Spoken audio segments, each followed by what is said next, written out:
Esta conferência será gravada agora.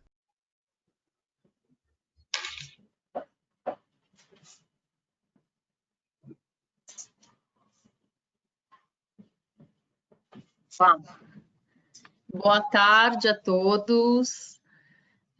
Só dar um recadinho aqui. Quem está entrando, peço por gentileza deixar o microfone desativado para a gente não ter qualquer interrupção de som. Vamos começar nosso webinar aqui. Edifícios de alto desempenho no panorama atual, né? Vamos falar um pouco de Net Zero Energy Buildings. E a gente traz hoje como convidados o Pablo Hidalgo e a Elisete Cunha, ambos arquitetos. Vou apresentar um pouquinho o currículo deles, depois falar um pouquinho da Straub Junqueira e a gente começa a apresentação. Então, a Elisete, ela é arquiteta e urbanista, especialista em planejamento e gestão ambiental e em economia e gestão da sustentabilidade, com ênfase em habitação de interesse social. Atuou 10 anos na construção civil, em gestão de obras residenciais, comerciais, de alto padrão e centros de distribuição. Também com experiência em facilities de edifícios corporativos, nos últimos 9 anos, sua atuação tem sido na área de eficiência energética em edificações. Então, a Elisete vai falar um pouco para a gente sobre políticas públicas relacionadas aos Net Zero Energy Buildings, a quantidade desses edifícios no Brasil e em países-chave, né, onde tem uma relevância grande desse tipo de empreendimento, o que são eles, então, o que é preciso fazer, o que um projeto precisa levar em consideração para ser classificado ou ser definido como Net Zero. E o Pablo, também arquiteto, então vou apresentar o Pablo agora. Ele formado na Universidade do Chile, Master of Design Science Sustainable Design pela Universidade de Sydney. Ele é diretor da PHS Eficiência Energética, empresa especializada em eficiência energética, conforto ambiental, simulações computacionais e edifícios Zero Energy, Net Zero Energy. É professor de eficiência energética da Universidade Presbiteriana Mackenzie e auditor de energia e atmosfera para certificações GBC Brasil Casa Condomínio e Zero Energy. O Pablo, parceiro nosso, trabalha com a gente também, junto com a Straub Junqueira, e ele vai falar sobre o que está relacionado à economia mundial, né, em termos de eficiência energética, desse tipo de edificação, as certificações, então ele vai trazer um pouco do contexto das certificações Zero Energy e LEED Zero, e aplicações em edifícios já existentes. Então, antes de eu passar a palavra para a Elisete, só contextualizar para quem não conhece, quem está chegando agora, a Straub Junqueira é uma empresa de consultoria em sustentabilidade, então muito com foco em certificações ambientais. A gente trabalha né, para empreendimentos novos ou existentes, com certificações LEED, GBC Casa, Zero Energy, Aqua, WELL, FitWell, enfim, as mais diversas certificações e mais relevantes no mercado. A gente tem uma área de atuação com fabricantes e fornecedores, então auxiliando para que esses fabricantes eles estejam alinhados nas suas práticas de sustentabilidade e, consequentemente, seus produtos estejam alinhados às exigências de sustentabilidade, principalmente das certificações ambientais, e uma área de qualidade de vida, saúde e bem-estar, com foco principalmente nessas certificações de bem-estar, como WELL e FitWell. Então, eu queria primeiro agradecer a participação tanto da Elisete quanto do Pablo. Eles vão fazer uma explanação, então eles vão conduzir as apresentações e no final a gente vai fazer um bate-papo e abrir para perguntas também dos participantes. Então, obrigada pela participação e sejam bem-vindos. Elisete, vou passar a palavra para você, eu vou passando os slides, assim, conforme for passando, você vai me pedindo, eu vou passando aqui. Tá ótimo. Obrigada, Luísa, pela apresentação. Boa noite a todos. Obrigada, Luísa, agradeço pelo convite. Pablo, obrigada por estar aqui compartilhando comigo esse webinar. A intenção hoje é falar do conceito de NZEB e dar um panorama mundial sobre esse assunto. Pode passar, por favor, Luísa. Bom, o que é uma edificação NZEB? NetZEB, NIRZEB, NIRLZEB, tem vários nomes, são todos, no final, é o mesmo significado. A ideia é uma edificação de alta eficiência energética, com geração distribuída associada, essa geração é de fonte renovável, e essa edificação, então, alcança um balanço anual energético próximo a zero. Isso é a definição de uma NZEB. Como é que eu consigo uma NZEB? Atrelando a eficiência energética à geração distribuída de fonte renovável. O que seria, então, essa eficiência energética? É usar menos energia para fornecer a mesma quantidade de valor energético.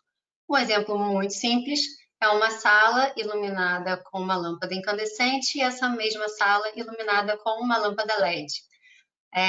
O objetivo é o mesmo, mas a lâmpada LED é mais econômica, portanto, então, mais eficiente.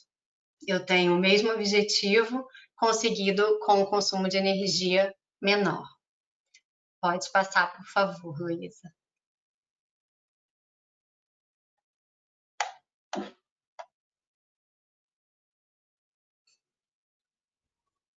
Só um segundo aqui, que eu não sei o que está acontecendo, que às vezes dá um pau aqui, mas vamos lá. Pronto. Isso. Bom, como é que eu consigo uma edificação eficiente energeticamente? Eu acho que são 3 pilares principais que a gente tem que se preocupar aí: a arquitetura bioclimática, os sistemas eficientes e os equipamentos eficientes. O que é uma arquitetura bioclimática? É uma arquitetura projetada para aquele local específico. Então, por isso, ela se preocupa com a orientação solar, a orientação dos ventos dominantes, se preocupa com a sua volumetria, o clima, que está diretamente relacionado à zona bioclimática em que essa edificação está localizada, a vegetação circundante e o intuito de trazer a iluminação natural e o condicionamento passivo para esse projeto, com o auxílio do próprio material da envoltória. O que é uma envoltória? É a casca da edificação. Eu não sei se aqui a gente tem arquitetos ou se tem pessoas de fora da área, então eu estou explicando um pouquinho mais.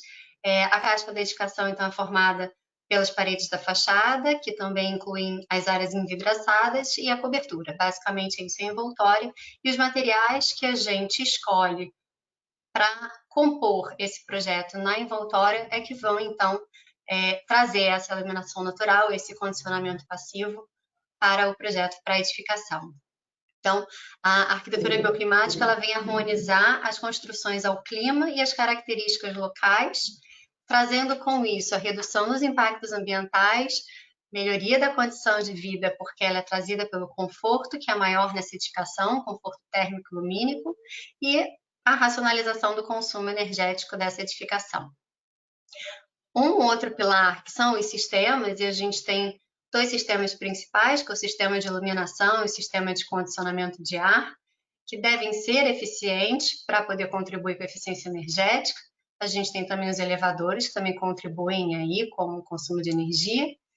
Agora, o que é importante nesses sistemas, para que eles sejam eficientes, é interessante que os projetos das disciplinas eles sejam integrados e fluidos, que os especialistas façam trocas durante o projeto, que não seja um projeto estanque, onde somente no final há uma compatibilização, né? Quando você tem um projeto integrado, as decisões são tomadas de forma conjunta e a possibilidade, então, de ganhos de medidas de projeto com maior efetividade na eficiência energética, então, aumenta bastante. A gente tem a automação, que vem justamente contribuir para uma utilização mais eficiente desses sistemas. Se a gente for pensar num edifício um pouco mais complexo, se a gente fosse depender só das pessoas, para operar esses sistemas, a gente talvez não conseguisse uma eficiência tão grande, talvez não, a gente não conseguiria uma eficiência tão grande. Então, através da automação, de todos os sensores disponíveis e dos set points que a gente coloca no sistema, a gente, então, otimiza o funcionamento desses sistemas para a realidade local, para o clima local, para a iluminação local, para a quantidade de pessoas que estão naquele ambiente, e aí a gente leva isso para os elevadores também, a gente tem uma otimização do uso desses elevadores, a gente tem uma otimização dos sistemas como um todo, reduzindo então o consumo de energia. Por último, a gente tem os equipamentos eficientes, que aqui no Brasil a gente tem um programa de etiquetagem brasileiro, onde alguns equipamentos têm etiqueta obrigatória, e essa etiqueta, ela então serve para informar o consumidor sobre a classificação de eficiência energética desse equipamento. Temos também o selo Procel, que é concedido apenas para os equipamentos mais eficientes das categorias. E a gente não pode esquecer que eficiência energética não é racionamento, eficiência energética não é apagar a luz e ficar no escuro, eficiência energética é utilizar melhor o consumo dessa energia e manter as condições de conforto da edificação. Pode passar, por favor, Luísa. Aqui eu trago uma imagem de alguns exemplos de medidas de uma arquitetura bioclimática. Claro que essas medidas variam de acordo com o hemisfério e com as condições climáticas onde essa edificação vai ser construída. Aqui a gente consegue ver o uso, por exemplo, de espelho d'água, cobertura vegetal, saída de ar quente próximo à cobertura, telha com proteção térmica, o que me indica que essa seria uma construção de um clima mais quente, por exemplo. Então, dependendo do clima, obviamente, a gente tem aí uma gama de medidas a serem tomadas para contribuir, então, para uma arquitetura bioclimática eficiente. Pode passar, por favor.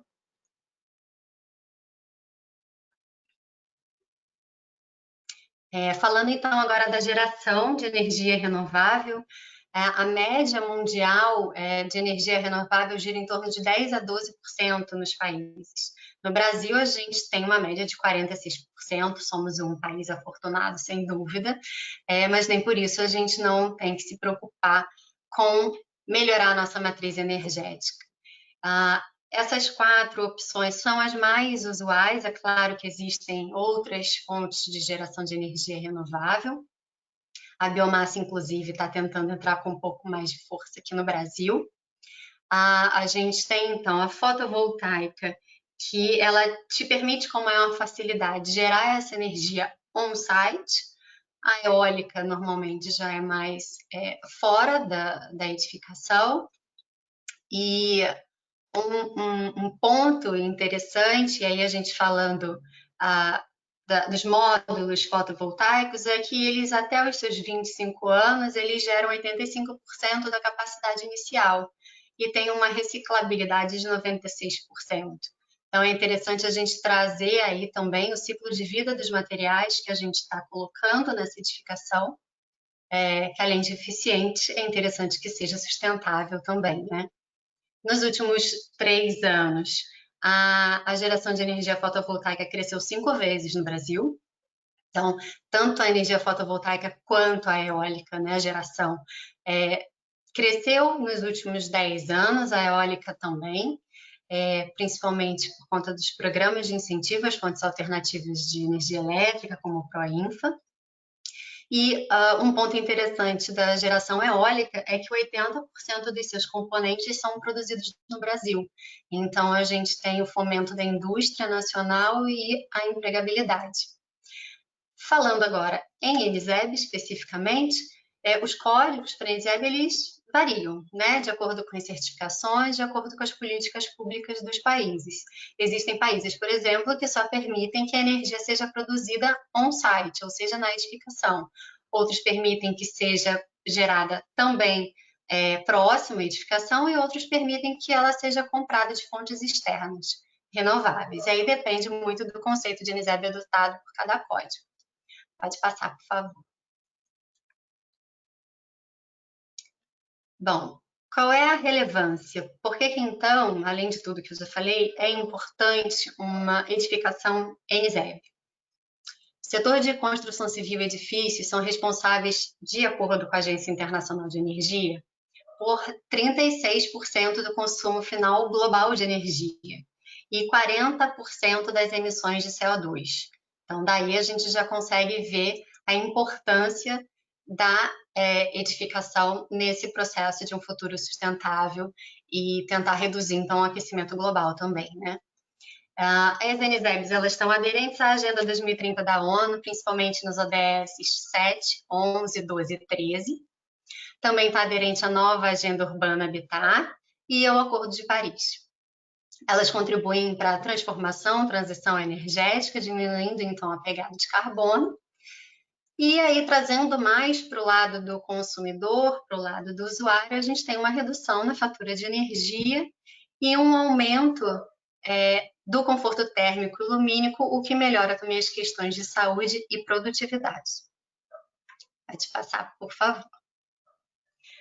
Bom, agora a intenção foi trazer um panorama de alguns países e eu procurei buscar de continentes diferenciados para a gente ter uma visão mais ampla. E aí, começando pelo Brasil, a gente ainda não tem uma política pública específica para a NZEB. O que a gente tem hoje como política pública em eficiência energética de edificações é a etiquetagem PBE Edifica, que classifica, assim como a etiqueta dos equipamentos, classifica a eficiência energética das edificações. Esse ano, o Procel, através da chamada pública NZEB Brasil, vai fomentar a construção de 4 unidades NZEB no país. Então, podemos dizer que esse é o primeiro passo como governo, como política, levando aí, engatinhando para um processo de NZEB. A gente tem a construção, a certificação de EBC Zero Energy, que o Pablo vai falar mais à frente com detalhes, mas que já conta com 11 edificações certificadas e 41 registradas. Já o Japão, ele tem um subsídio governamental para a construção de ZEBs. Não é um regulamento, não é regulatório, né? Mas existe esse subsídio e lá, para as edificações comerciais ZEB, eles têm 2 parâmetros, tem o ZEB Ready, que tem, então, uma redução de 50% em relação à edificação comercial típica do Japão. E a NZEB, que tem uma redução de 75% no consumo de energia. No Canadá, a gente tem a Associação Canadense de Construtores de Casas, com o programa Net Zero Home Labeling Program. Ele, como o nome já diz, ele é para edificações residenciais e ele é dividido em 2 partes, Net Zero Home Label e Net Zero Ready. Ambos são eficientes, 80% mais eficientes do que uma edificação residencial típica do Canadá. Nessa certificação, a geração distribuída é obrigatória que seja no local, então não pode haver compra de fontes externas. E a diferença entre um e outro é que o RED não tem a usina de geração distribuída instalada. Ele é tão eficiente quanto a Home Label, mas ele não tem a usina instalada. Essa é uma política que pode ser interessante, já que a usina de geração, ela acrescenta, tem um valor agregado aí ao orçamento de edificação, que de repente, em alguns casos, pode ser que inviabilize, e aí nesse caso o Canadá conseguiu uma política de promoção da Net Zero, que eu achei bastante interessante nesse sentido. Lá eles têm, então, 379 casas certificadas, sendo 134 com geração distribuída e 245 sem a geração distribuída associada. Já na Austrália, a gente tem o Australian Renewable Energy Agency. A ideia é deles construírem 49 casas para demonstrar a viabilidade em escala das NZEBs no país. Pode passar, por favor. E aí eu não podia deixar de trazer, claro, a União Europeia, que sai aí está bastante adiantada nesse processo. Os países membros, eles já são obrigados a terem a etiqueta de edificações nas edificações dos países. Inclusive, essa etiqueta ela é obrigatória para qualquer transação comercial que seja feita nesses edifícios, com esses edifícios, né? Então, aluguéis, compra e venda são obrigatórios terem etiqueta, o que é interessante que cumpre com um dos objetivos da etiqueta, que é informar o consumidor o que ele está comprando, qual é a eficiência energética do que ele está comprando ou alugando, no caso, né? Que é um dos objetivos da etiquetagem. E aí a União Europeia, então, através da Diretiva 31 de 2010 e a que complementa 844 de 2018, traz as seguintes obrigatoriedades, né? A partir de janeiro de 2019, todas as edificações novas, públicas, têm que ser obrigatoriamente NZEB em todos os países membros da União Europeia. E a partir de janeiro do ano que vem, janeiro de 2021, todas as edificações novas terão que ser NZEB nesses países. E aí inclui também os grandes retrofits, também estão incluídos nessa conta. Agora, por que isso é tão importante na União Europeia? Eles têm o objetivo de até 2050 reduzir as emissões de gases de efeito estufa em até 95% em comparação a 1990. Como a matriz energética deles é bastante variada e pode-se dizer que não é tão renovável quanto a nossa, eles têm um grande trabalho aí a ser feito e estão trabalhando, né? Bom, de acordo com os dados oficiais, hoje na União Europeia temos 261 residências NZEB, 150 não residenciais, totalizando então 411 residências. Pode passar, por favor. Aqui eu trago a imagem das 4 edificações que vão ser construídas com o auxílio do Procel.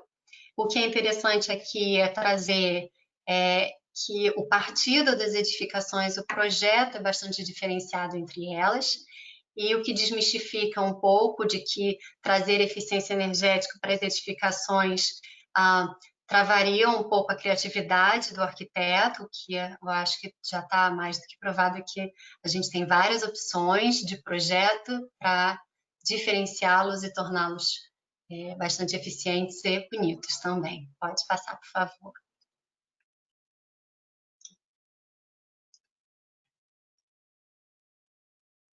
Não poderia deixar de trazer a BEDZEB, que é uma vila ecológica idealizada no século passado, final do século passado, mas é interessante falar século passado, né? Por mais que seja quase, né, no nosso século, mas é a primeira vila ecológica com zero emissão de carbono e com geração de energia renovável para suprir 90% do consumo. Então, o que a gente tem aqui é um projeto de NZEB de 20 anos atrás, né?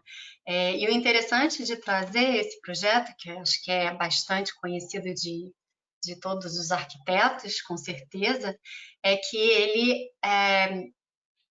mostra que para que a gente mude o conceito de edificação, para que a gente transforme esse paradigma, leva um tempo. Então, a gente está caminhando. Então, por isso que é sempre necessário que a gente busque essas mudanças de conceito de construção para viabilizar maior eficiência e sustentabilidade. Pode passar, por favor.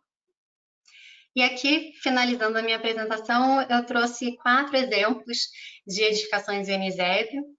A primeira ali é da Austrália, que são as 49 casas, desculpa, que vão ser construídas pela Arena. No Japão, um exemplo de edificação não residencial. No Canadá, tá apagadinho ali, é uma residência.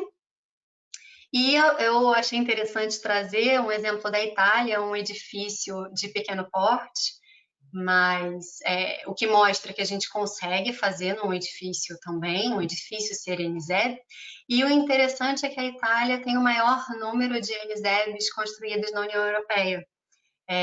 1/4 das NZEBs estão na Itália. Então, por isso que eu achei interessante trazer um exemplo de lá. Eu finalizo aqui minha apresentação, passo a palavra para o Pablo. Obrigada. Obrigado, Vicente. Ótima apresentação, muito bom. Bom, a gente vai entrar a falar agora um pouquinho mais das condições próprias que tem dentro dos edifícios no desempenho geral. Eu acredito que a primeira slide aparece um pouco no histórico, currículo, experiência entre Chile, Austrália e Brasil, mas a Luísa já apresentou no começo. Vamos passar, por favor. Acredito que talvez eu não consigo passar.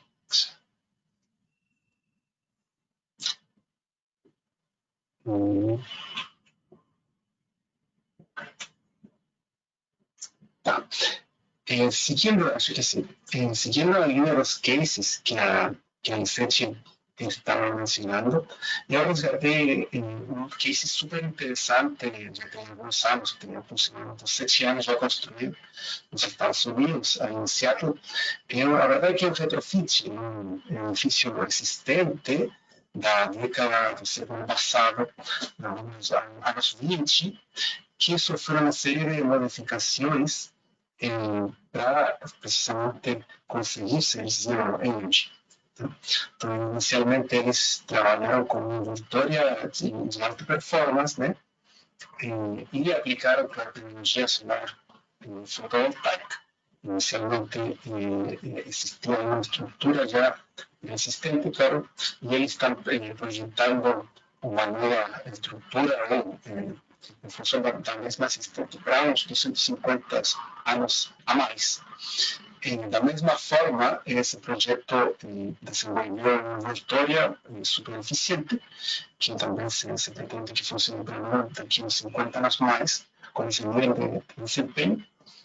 E a tecnologia fotovoltaica, como indicou o Vicente, tem uma média prevista de 25 anos para frente. O interessante é que esse prédio que tem uma geração anual de energia considerável, aqui estamos em níveis imperiais, né, dos Estados Unidos, só que o custo anual é zero, precisamente porque conseguiu gerar mais energia da que o prédio efetivamente precisa para operar corretamente. E como eles conseguiram fazer isso? Tem basicamente quatro estágios, 4 etapas de desenvolvimento. A primeira, que analisaram precisamente o ciclo de vida do edifício, como acabei de mencionar, né? Então, são 50 anos, 25 anos para frente. Então, o projeto que já está pensando no ciclo de vida. Depois, eles conseguem zerar o consumo de água através da coleta de águas pluviais, né, rainwater, o tratamento das águas servidas, da rainwater, águas cinzas, e fazer um tratamento também dos resíduos, um waste composto. Por outra parte, todas as estratégias ativas e passivas de condicionamento ambiental vão fazer reduzir o consumo neto de energia. Então, por exemplo, ele tem todo um sistema de aquecimento e resfriamento passivo, com as lajes aquecidas e resfriadas. Tá? Também tem todo um sistema de expurgar o ar que está de alguma forma sendo utilizado durante o dia, à noite, que se chama night purge. Então, a ventilação natural funciona corretamente aí. E a redução, claro, dos consumos de distritos de outras fontes, por exemplo, as cargas de tomadas, as que se chamam black loads, e também trabalham com isso. E, claro, adicionando uma grande parte de fotovoltaico, uma grande superfície de área, de energias renováveis, produzindo a energia. E, claro, na quarta etapa do desenvolvimento da geração de zero energy, tem que trabalhar com ocupação, né? Tem que ter parte um programa de utilização correta, um programa educacional, para que os usuários consigan operar conjuntamente a edificación y dar una serie de incentivos al uso dentro de la misma edificación para que o usuário consiga ter uma consciência do que está sendo feito, como integrar a ocupação com o consumo reduzido de energia. Basicamente, essa é a estratégia.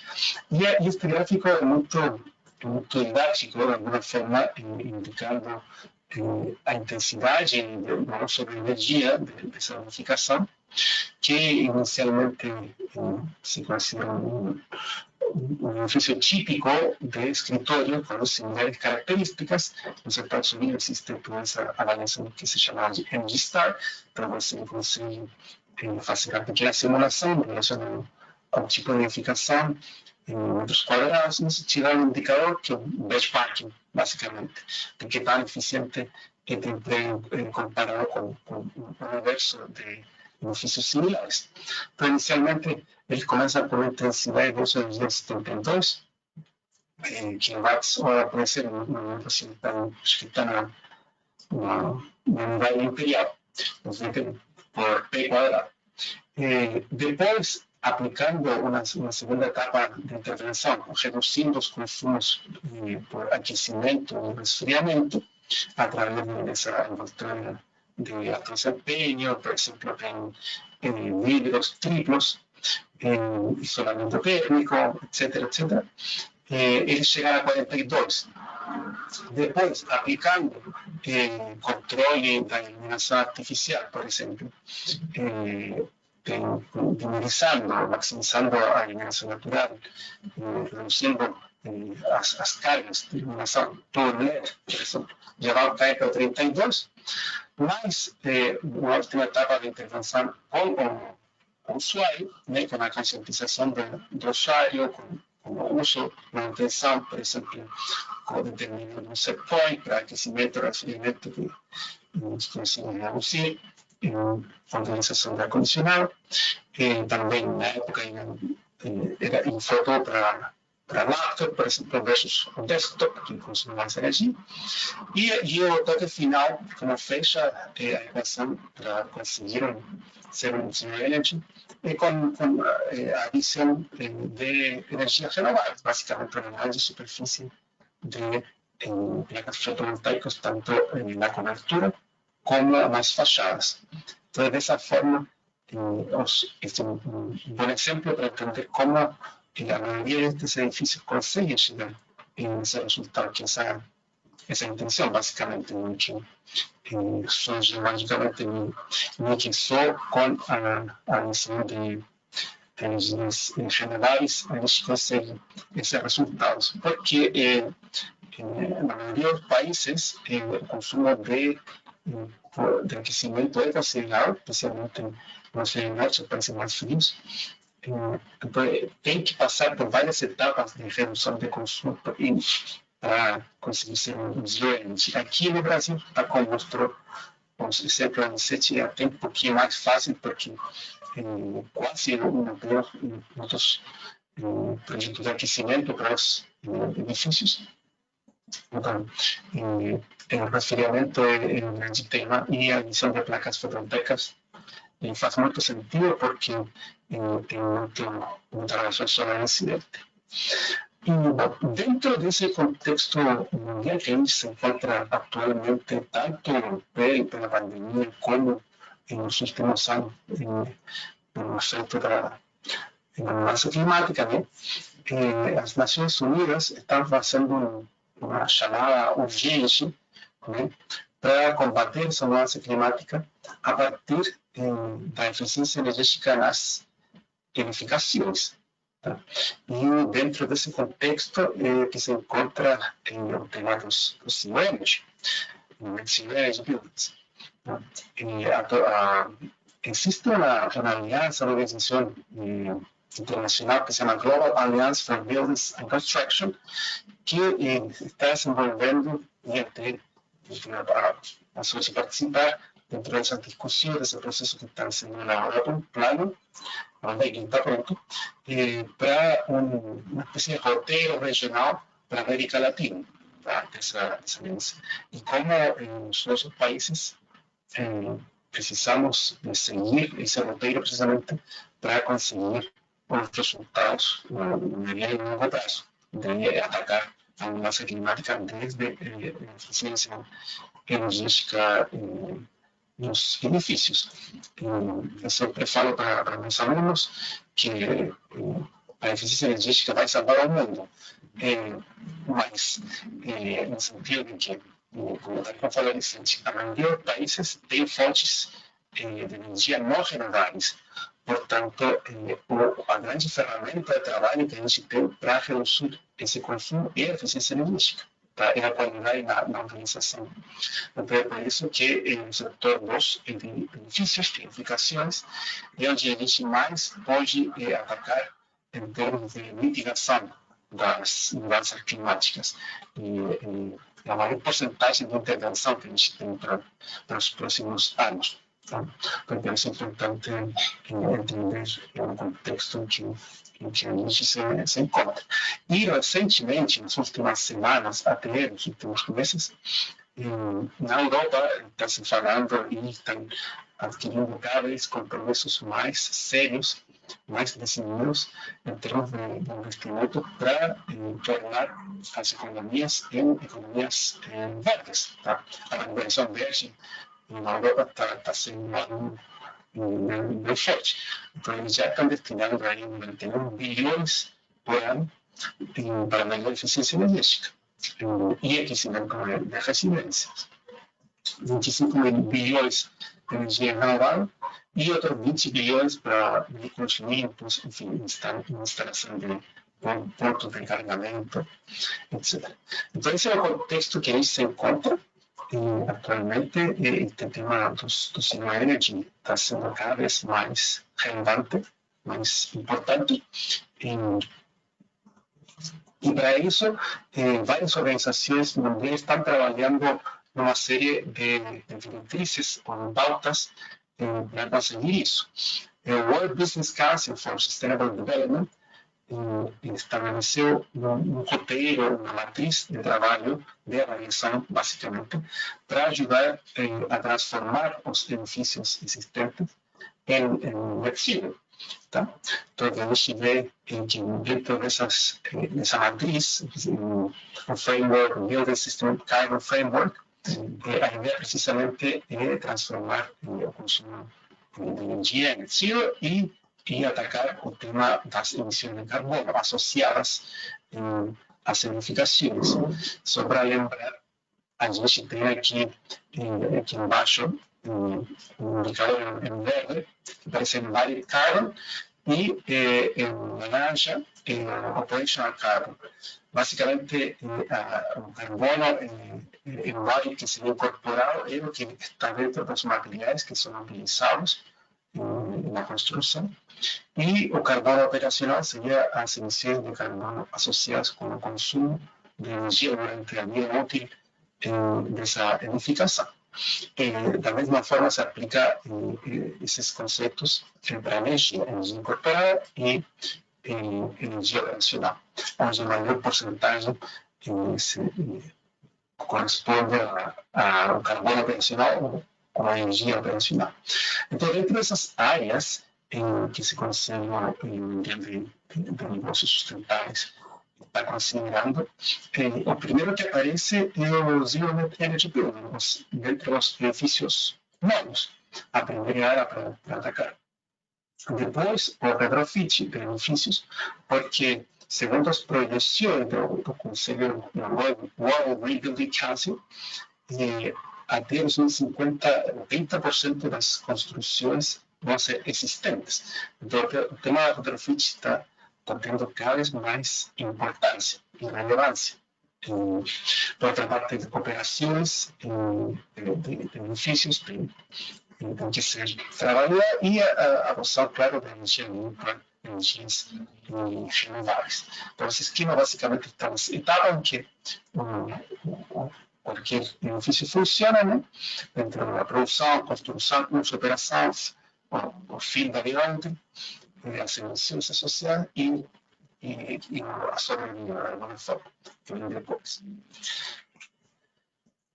Dentro desse contexto a gente está. E qual é a realidade nacional, que até já foi mencionada na entrevista, que é o que a gente tem para trabalhar atualmente, e tem a sorte de ter parte desse grupo de trabalho, que já fizemos o primeiro referencial, e atualmente trabalhar com essa avaliação desses edifícios. É a certificação brasileira de EBC, Brasil Zero Energy, produtos autossuficientes em energia. Aqui na direita, a gente tem os requisitos, basicamente quais são as diretrizes globais e quais são os pontos que está atacando essa certificação. Inicialmente está no cumprimento das metas do Acordo de Paris, por outra parte está aceleração a transformação do mercado nacional da construção, o que fazem a maioria das certificações de green building, aumenta a eficiência energética e geração de fontes de energia renováveis, gerando novos empregos, novas tecnologias, etc., empreendedorismo, promover um ambiente mais saudável, que agora é um tema super importante, né, especialmente agora. E aqui à esquerda a gente tem todas as necessidades, de alguma forma, que a gente tem que cumprir, tem uma série de requisitos, requisitos que qualquer certificação tem. Então, um que vai desde o tempo de operação, no mínimo de 12 meses, pode pré-certificar com a simulação de energia, por exemplo, mas tem que, para certificar, tem que comprovar que em 12 meses esteja gerando a contabilidade, uma taxa de passo mínima, metragem, tecnologia, etc. Algo também comentou a Anicete, pode gerar energia no site ou off-site, dentro ou fora do local. Mesma coisa com a eficiência energética, dentro ou fora, ou pode comprar um crédito de energia renovável, o famoso REC. E por aí vai. Então, basicamente, essa certificação é bem interessante. Como falou, tem já para 40 projetos registrados e esperamos que continue crescendo, porque é uma certificação que vai orientar especificamente ao tema de energia, atualmente, na versão atual, e nos próximos anos vai considerar também emissão de carbono. Na parte internacional, o famoso NISI, acredito que a maioria da pessoa aqui já conhece, não fala a realidade, como falou um amigo arquiteto em Califórnia, falou a grande vantagem do NISI foi que ele levou o green building até a dona de casa, até a pessoa que não tem nenhum entendimento profissional do tema. Então, o NISI tem tendo valor, e o ano passado eles já lançaram certificação em Zero, com alguns poucos projetos em piloto, né? Tem uma escola elementar, em Discovery Elementary School, em Estados Unidos, né? E quais são algumas das condições que tem que ter com o Zero, similar ao GDC Brasil, tem que compensar durante 12 meses o consumo de energia e as emissões de carbono evitadas. Por outra parte, temos alguns recursos aqui que têm que ser utilizados, a parte de energia, tem que compensar, né, nesses 12 meses de geração e consumo, água, também, da mesma forma, reuso, captura e uso, e zero waste. Tem outra certificação atrelada, tem os resíduos, True Zero Waste Certification. Esses são os requisitos que esta certificação tem. Por outra parte, como este tema está virando já uma norma, ou a ideia que vire uma norma está convencionada na primeira parte de 7 muitos países, existe uma proposta de norma abrangente, universal, desenvolvida por uma organização que se chama Architecture 2030, que visa a atingir determinados objetivos até 2030, né? E essa nova normativa abrangente, tem benefícios de carbon, considera basicamente uma etapa inicial, que a gente está vendo que como fazer o benefício da forma mais eficiente possível, né, com todas as tecnologias e sistemas ativos invasivos de redução, atendendo essa primeira, já que o edifício seja eficiente na conceição, quando sai para frente, e por outra parte combinar, claro, com as energias renováveis, tanto on-site como off-site. Essa é basicamente a fórmula do sucesso deste edifício e o que essa normativa está considerando. Da mesma forma, a norma americana, a famosa ASHRAE, que é o Instituto de Engenheiros de Ar-Condicionado, Ventilação e Resfriamento e Refrigeração dos Estados Unidos, que o pessoal que trabalha com building provavelmente já sabe do que se trata, que é uma norma que usa a eficiência energética, né? A 90.1. Bom, nesse gráfico está indicado como nos próximos anos, até 2030, deveriam ser tão rigorosos os parâmetros de eficiência dos distintos sistemas que se consiga chegar a esse objetivo de ser net zero daqui a 10 anos mais. E por isso é interessante ver esse gráfico que começa nos anos 70, as primeiras normas, nos anos 75, que está registrado, e vai caindo progressivamente a intensidade do uso da energia, quanta energia é utilizada por sistema. Desde, por exemplo, a iluminação, sistema de iluminação, que está aqui em amarelo, em vermelho está aquecimento, azul resfriamento, roxo aqui no tema da envolvente, no motor. Então, esse é um trabalho que está sendo feito para nivelar, de alguma forma, que se cabe mais rigoroso. Se a gente pensa na certificação em geral, sempre são assim, começam com um título voluntário, mas progressivamente vão se transformando em normas aplicadas. E para terminar, basicamente, uma sugestão de visualização do que vai acontecer. Muito provavelmente daqui a 10 e 30 anos, né, entre 2030 e 2050, porque se espera, segundo algum publicação, é que em 2030, basicamente, todos os edifícios novos deveriam operar como net zero carbon. E até 2050, 100% dos edifícios deveriam operar como net zero carbon também. Então, se daqui a 30 anos, a gente deveria ver idealmente no mundo essa transformação, segundo a Agência Internacional de Energia. Isso, na prática, é um pouquinho mais difícil de conseguir pelas dificuldades locais, das políticas, enfim. Mas esse é o caminho que o mundo deve seguir e vai ter que seguir necessariamente nas próximas décadas. Então, por isso, faz tanto sentido falar de ter tipo de edificações de alto desempenho. Então, por aqui vamos iniciar a apresentação e agora vamos retomar o controle para ouvir ter mais perguntas e bater papo por aí. Obrigado.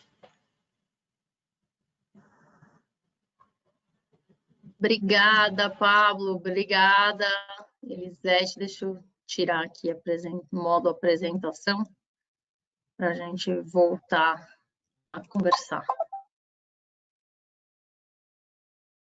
Muito boa a apresentação. Vamos lá. Cadê? A Elisete está aí? Sim, está aqui. Acho que a gente teve alguns probleminhas aí com o áudio do Pablo, né? Mas eu acho que no geral deu para pegar a mensagem dele.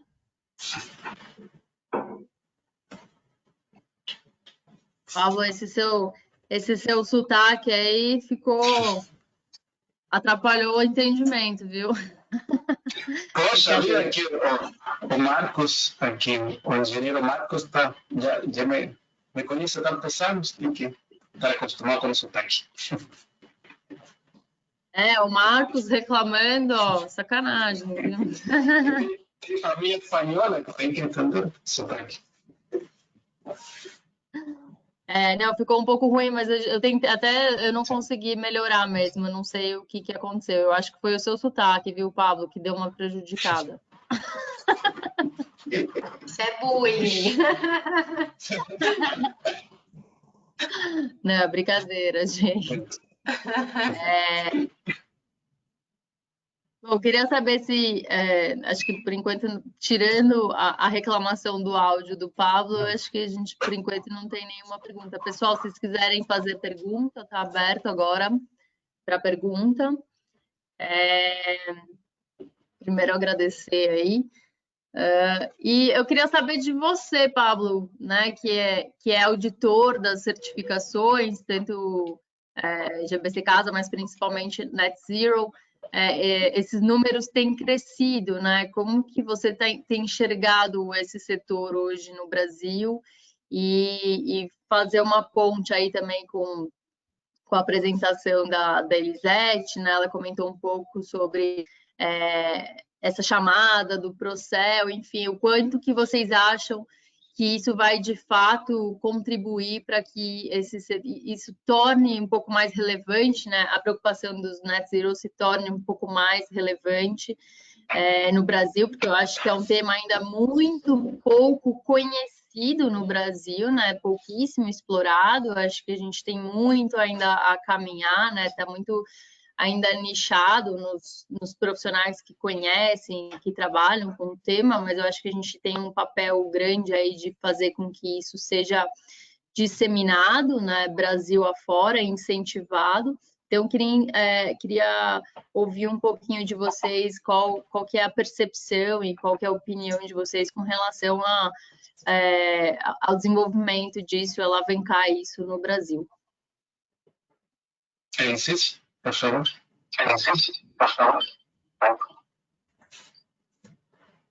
Você quer falar, Pablo? Pode falar. Las damas primeiro, Cíntia. Bom, como a Luísa falou, ainda está bastante embrionário, né, esse conceito aqui no Brasil. Eu não tenho dúvidas que a certificação do GBC vai trazer um maior conhecimento não só dos profissionais, como da academia, em relação ao conceito. E a tendência é que, se esse conceito ainda não é tratado nas universidades, passe então a ser, já que começa a ser algo fomentado pelo mercado, pelas certificações. Como política pública, a gente ainda não tem movimentação nesse sentido. A gente trabalha basicamente com a etiquetagem no momento. E, de uma maneira geral, o que a gente percebe isso em outros países é que as certificações de energia, principalmente, elas decolam quando elas passam a ser compulsórias, né? Isso a gente vê na Europa muito bem, né? Porque se você for alugar o seu apartamento, você tem que etiquetar o seu apartamento. Então, isso só aconteceu porque passou a ser obrigatório. Eu acho que a gente ainda tem bastante o que caminhar em relação à NZEB, mas a gente está caminhando em relação à eficiência energética, sustentabilidade. Eu vejo também que, por termos uma matriz bastante renovável, inclusive comparando com outros países, isso acaba talvez atrasando um pouco que a gente incorpore esses conceitos nas nossas edificações. Mas eu acho que está aí, está no mundo e é algo que a gente não vai conseguir fugir. A gente também tem que contribuir para o aquecimento do planeta. Então, acho que a tendência é positiva. A velocidade, não sei, mas a tendência com certeza é essa. Até a vezes estava perguntando aí qual é o contexto nacional específico, a certificação, enfim, de trabalho aí avaliando. Eu acho que, até como teórico da licenciatura em plantagem, é um pouco da estação do ano até, talvez agora, neste período, vai retomar um pouco mais o tema das certificações, passa por algum período um pouco congelados, porque acompanha a movimentação da indústria da construção, basicamente. A gente que trabalha na área sabe um pouco disso. Então, por isso eu falei, aquele período do ano, às vezes se sentia muito mais para o final do ano. Então, acho que, em termos de fluxo de projetos, está seguindo um pouquinho, acompanhando totalmente a curva da indústria da construção. Em termos já de conhecimento, de divulgação do tema, acho que está um pouquinho mais atrasado. Tá? Ainda é um bicho raro, assim, ainda não, o pessoal não entende muito bem, confunde. Falta muito para a gente ver a oportunidade que a gente tem de começar aos poucos a fazer mais divulgação, explicar o conceito e os benefícios. E também pelo que também falou, no sentido, pela abundância de energia que temos aqui no Brasil, o pessoal não vê tanta necessidade de ir e transformar-se em um edifício de alto desempenho energético, como outras partes que efetivamente está tendo que ser obrigatório, porque senão a conta não fecha. E não só pela emissão de carbono, mas também pelo custo, porque a conta de energia é altíssima. Mas eu acho que é uma tendência bem avassaladora, assim, mundialmente, tem muito para onde fugir, nos 200 não, em sintonia com isso, e progressivamente transformá-lo em norma.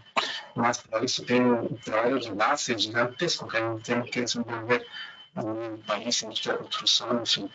Então, acho que correr bastante para melhorar as novas gerações, as gerações atuais de profissionais, para entender estas estratégias ativas, passivas, etc. Falta muita coisa. Eu acho que a gente ainda está bem incipiente, assim, caminhando bastante, caminhando, mas acho que ainda tem um caminho muito longo a percorrer. O Brasil tem um pouco essa inércia, essa cultura de ver o que os outros fazem, esperar um pouco o que os outros estão fazendo para aí depois seguir. E como a Elisete comentou também, eu acho que o fato da nossa matriz ser um pouco melhor, né, ou menos pior do que as demais, a gente, né, ser considerado predominantemente uma matriz limpa, isso atrasa e atrapalha um pouco de fato, né? Então, sempre quando a gente contextualiza, traz esses fatos de que os edifícios são os maiores consumidores de energia no mundo e a maior fonte de energia, né, a fonte primária de energia no mundo ainda é predominantemente suja.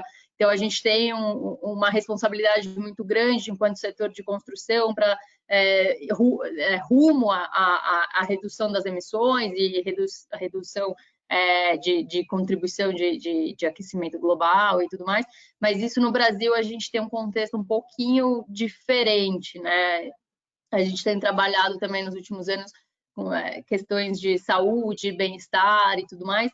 E aí, quando a gente fala de saúde e bem-estar também, de certa forma, a eficiência energética está associada em função das emissões, né, dos edifícios. Mas, de novo, não é o contexto da realidade brasileira.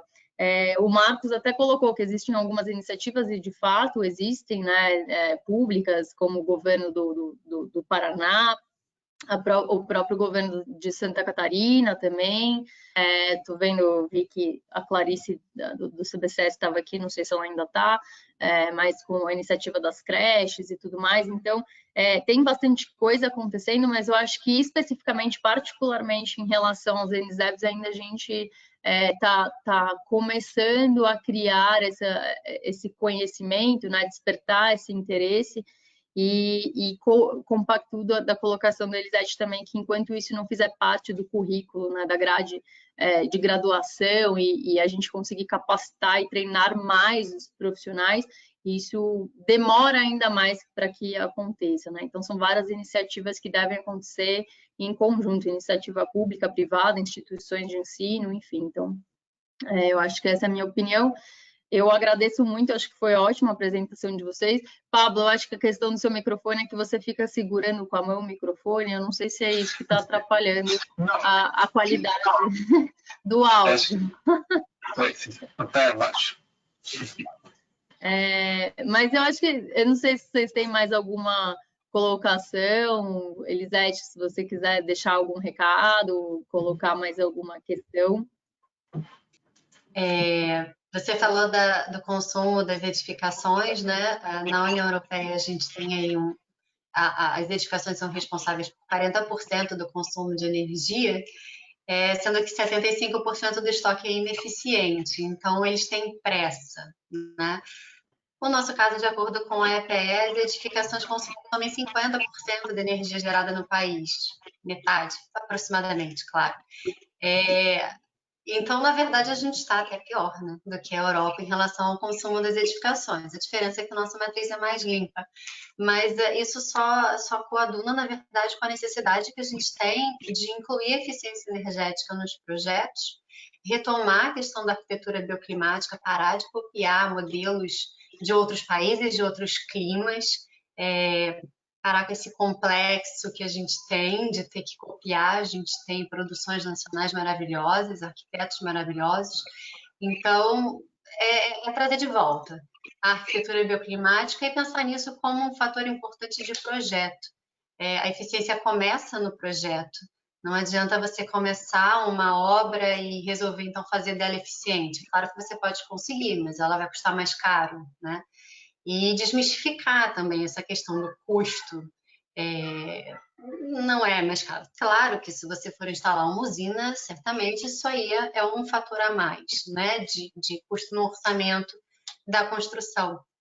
Mas se você projeta desde o início pensando na eficiência, você não vai ter uma edificação mais cara. Não necessariamente, né? A gente consegue projetar com materiais comumente utilizados e ter uma edificação eficiente sem grandes traumas. Então, projetar melhor. A verdade é essa. Isso que a gente fala tanto, né? E cansa de falar isso, mas é uma luta nossa, né? De conseguir criar essa conscientização. Inclusive, a conscientização de que o projeto tem que ter mais tempo, né? Para ser feito, para ser trabalhado. E não é para ficar projetando durante a construção. Termina o projeto, depois você começa a construir. A construção vai sair mais barata, não tenho dúvida, do que você ficar modificando no meio do caminho.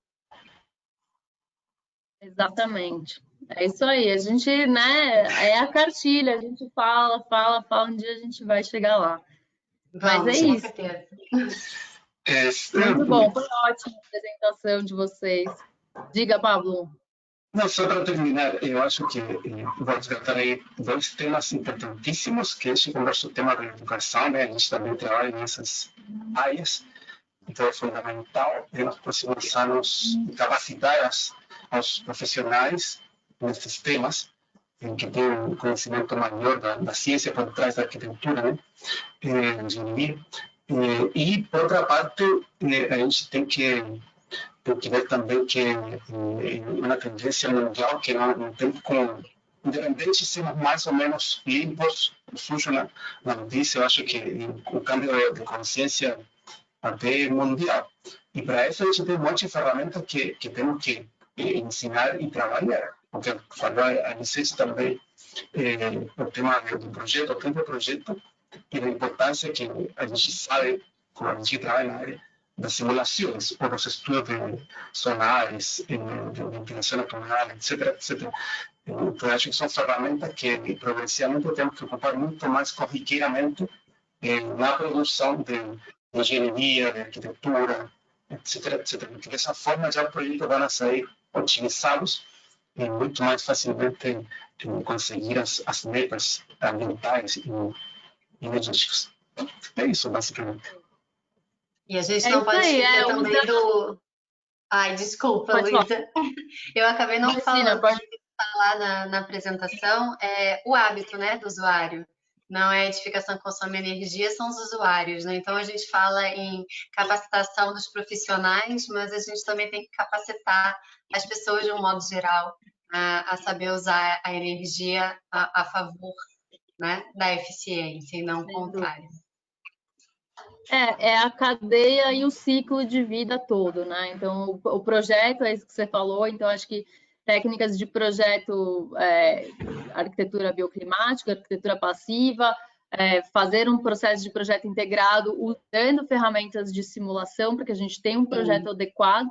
E ao longo da operação também, do uso da operação, não só o treinamento do usuário, mas também da manutenção correta, manutenção preventiva. Então, tudo isso faz parte. Uhum. Mas a gente tá chegando lá, a gente chega lá. Manga, né? Dá para conversar muito sobre o tema. Com certeza. Mas foi muito bom, queria agradecer vocês, agradecer a participação. A gente vai subir depois esse conteúdo no YouTube, se vocês não se importarem. E depois também, se for ok por vocês, a gente pode compartilhar essa apresentação. O pessoal está perguntando se a gente vai disponibilizar os slides. Se vocês não se importarem, a gente também disponibiliza os slides, tá bom? Sem problemas. Tá ótimo. Obrigada, Elisete. Obrigada, Pablo. E a gente com certeza vai voltar a falar mais sobre o assunto. E sucesso para vocês. Obrigado. Obrigada. Obrigada, Luísa. Obrigada a todos. Boa noite. Boa noite, tchau. Valeu, boa noite. Tchau, tchau. Tchau. Tchau.